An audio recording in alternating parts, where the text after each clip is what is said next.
Dalam beberapa dekade terakhir, problem utama ekonomi desa di Indonesia sebenarnya bukan sekadar produksi, melainkan struktur distribusi yang timpang.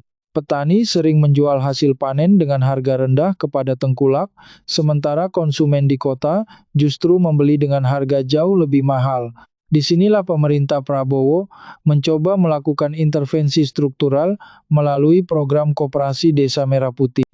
Pemerintah menargetkan sekitar 80.000 koperasi desa di seluruh Indonesia dengan potensi pembiayaan hingga 3 miliar rupiah per koperasi. Jika dihitung secara makro, ini berarti negara sedang membangun jaringan ekonomi desa dengan skala pembiayaan ratusan triliun rupiah.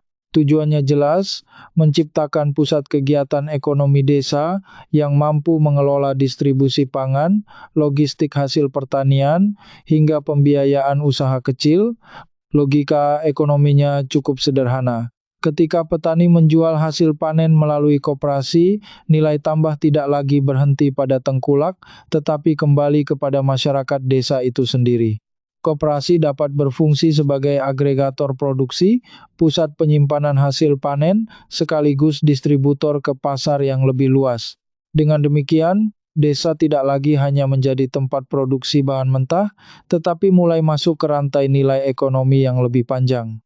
Namun program sebesar ini tentu memiliki dua kemungkinan, berhasil besar atau justru menghadapi banyak kegagalan. Keberhasilan sangat bergantung pada satu faktor kunci, yaitu kualitas manajemen koperasi. Tanpa pengurus yang memiliki kemampuan bisnis, transparansi keuangan, dan disiplin organisasi, suntikan modal sebesar apapun tidak akan menghasilkan pertumbuhan ekonomi yang nyata. Di sisi lain, jika koperasi desa dikelola secara profesional, dampaknya bisa sangat signifikan. Bayangkan, jika setiap koperasi mampu menciptakan omzet hanya 5 miliar rupiah per tahun, dengan puluhan ribu koperasi yang aktif, perputaran ekonomi desa bisa mencapai ratusan triliun rupiah. Itu berarti sebagian besar nilai ekonomi yang selama ini tersedot ke kota, mulai kembali berputar di desa.